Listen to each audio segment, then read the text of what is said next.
গরম ভাতের সাথে এরকম ভর্তা রেসিপি থাকলে অন্য কিছু কিন্তু একেবারেই লাগবে না। আর এই ভর্তাটা যদি আপনারা একবার তৈরি করেন, ফিরে এসে আমাকে ধন্যবাদ জানাতে বাধ্য হবেন। সেজন্যই বলছি, চ্যানেলটি সাবস্ক্রাইব করে রাখতে কিন্তু ভুলবেন না, কারণ পরবর্তীতে কিন্তু আমার চ্যানেলটা নাও খুঁজে পেতে পারেন।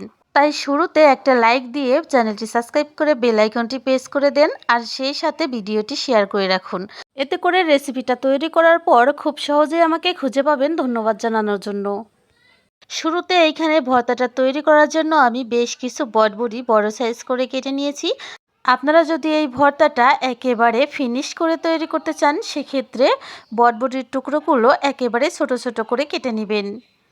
তো আমি কিন্তু একেবারে ফিনিশ করে তৈরি করতে চাই না, সেজন্য একটু বড় সাইজ করে কেটেছি। এবার এই বটবটিগুলোর মধ্যে দিয়ে দিচ্ছি 1/4 চা চামচ হলুদ গুঁড়া, আর সেই সাথে দিয়ে দিচ্ছি 1/4 চা চামচ লবণ। এবার এই লবণ ও হলুদটা আমি খুব ভালো করে বটবটির গায়ে মেখে নিব। আলতো হাতে মেখে নিচ্ছি, দেখেই বুঝতে পারছেন। হলুদ লবণ কিন্তু মাখানো হয়ে গেছে। এবার আমি চলে যাচ্ছি পরবর্তী স্টেপে।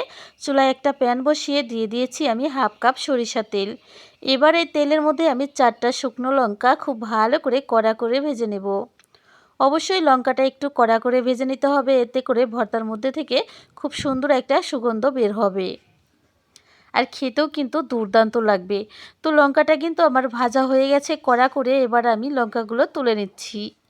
এবার একই তেলের মধ্যে আমি বটবটিগুলো দিয়ে দিচ্ছি। সম্পূর্ণ বটবটি আমি তেলের মধ্যে দিয়ে তারপর ফিরে আসলাম। এবার আমি একটা খুন্তির সাহায্যে বটবটিগুলো খুব ভালো করে ছড়িয়ে দিচ্ছি সমস্ত তেলের মধ্যে। এবার আমি একটা ঢাকনা দিয়ে ঢেকে দেব, কারণ এই সময় কিন্তু তেল প্রচুর পরিমাণে ছিটতে থাকে, যাতে করে তেলটা বাইরে না যায়। তো ফিরে আসলাম প্রায় 1 মিনিট পর। 1 মিনিট পর এবার আমি বটবটিগুলো একটু নেড়ে দিচ্ছি।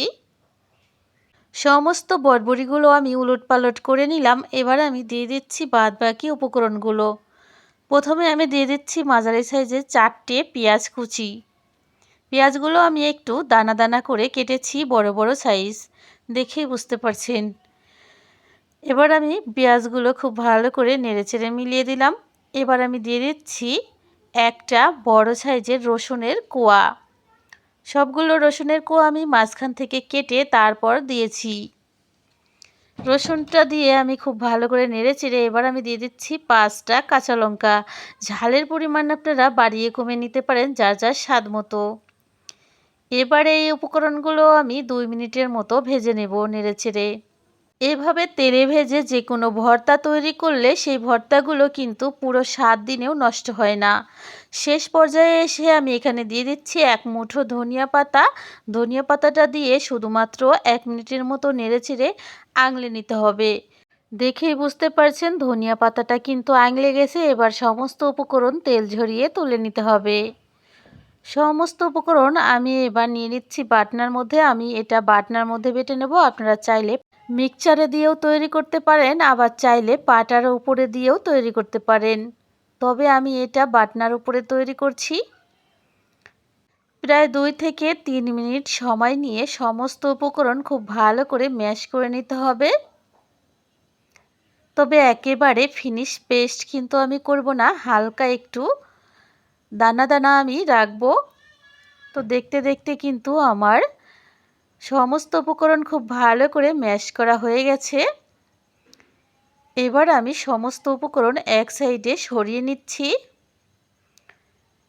এক সাইডে সমস্ত উপকরণ সরিয়ে নিয়ে দিয়ে দিচ্ছি আমি ভেজে রাখা লঙ্কাগুলো। এবার আমি দিয়ে দিচ্ছি আবারও 1/2 চা চামচ লবণ। লবণটা কিন্তু আমরা আগে দিয়েছি, অবশ্যই বুঝে শুনে দিতে হবে। এবার আমি মরিচটা খুব ভালো করে লবণের সাথে ম্যাশ করে নিলাম। মরিচটা কিন্তু ম্যাশ করা হয়ে গেছে। এবার আমি ভর্তার সাথে খুব ভালো করে মিশিয়ে দিচ্ছি।